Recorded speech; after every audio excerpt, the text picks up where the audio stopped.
Dear student, आज हम लोग देख रहे हैं एक्सरसाइज 8.2 का क्वेश्चन नंबर 3। यहाँ पे दिया हुआ है if 10a plus B equal to root under 3 and 10a minus b equal to 1 upon root 3। और फिर कंडीशन दिया हुआ है कि 0 degree greater than a plus b and less than equal to 90 degree. यहाँ पे दोस्तों दो एंगल दिया हुआ है a प्लस बी और कह रहा है a प्लस बी का जो वैल्यू होना चाहिए वो 0 डिग्री से ग्रेटर होना चाहिए, 0 डिग्री से ग्रेटर होना चाहिए और 90 डिग्री के इक्वल या 90 डिग्री से लेस देन होना चाहिए।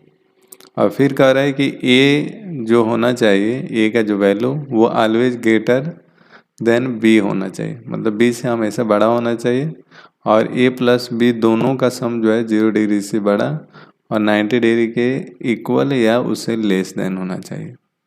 तो चलिए हम लोग इस कंडीशन के आधार पे क्वेश्चन सॉल्व कर रहे हैं।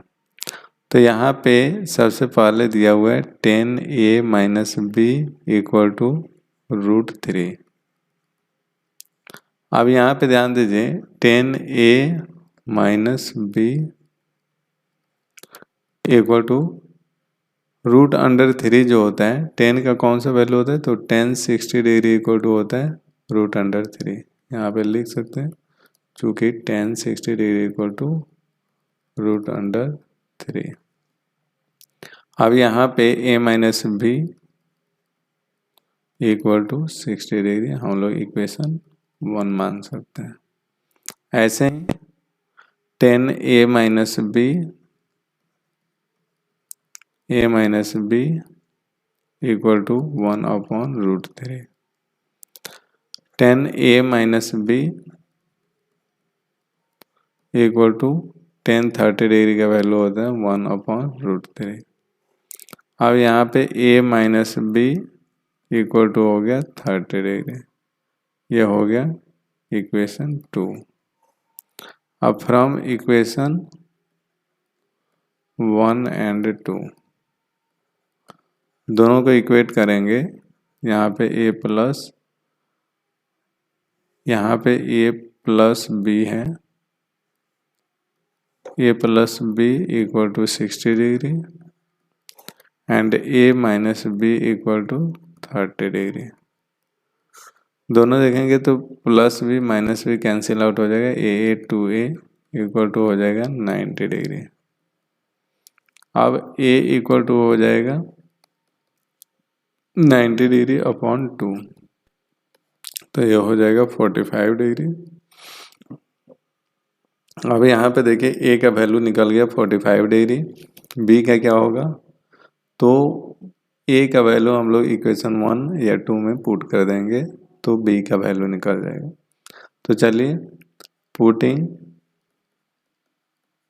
The value a equal to 45 degree in equation first. अब फर्स्ट इक्वेशन में हम लोग पुट करें a plus B equal to 60 degree. यहाँ पे a का वैल्यू है 45 degree plus b equal to 60 degree. तो यहाँ पे b इक्वल टू हो जाएगा 60 डिग्री माइनस 45 डिग्री। 10 5 जाएगा, 10 में से 5 जाएगा 5 और 5 में से 4 जाएगा 1, तो ये हो गया 15 डिग्री। अब यहाँ पे देखेंगे तो a है 60 डिग्री और b है 45 डिग्री, b 15 डिग्री। और यहाँ पे देखेंगे तो कंडीशन दिया हुआ था a ऑलवेज ग्रेटर b होना चाहिए, तो a ऑलवेज ग्रेटर b हो रहा है, ठीक है। और फिर कह रहा है कि a प्लस बी देखिएगा यहाँ पे ये 60 डिग्री है, ग्रेटर हो रहा है 15 डिग्री से, और a प्लस बी यानी दोनों का सम जो होगा 60 डिग्री प्लस 15 डिग्री कितना होगा 5 और 6 1 75 डिग्री। ओ सॉरी, हाँ 75 डिग्री नहीं, यहाँ पे गलत हो गया, यहाँ पे ये है 45 डिग्री, ए का वैल्यू जो है यहाँ पे 45 डिग्री हम लोग फाइंड आउट किए हैं।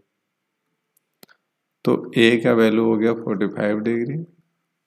45 डिग्री ऑलवेज ग्रेटर है 15 डिग्री, ठीक है ना। तो ए ऑलवेज ग्रेटर है बी।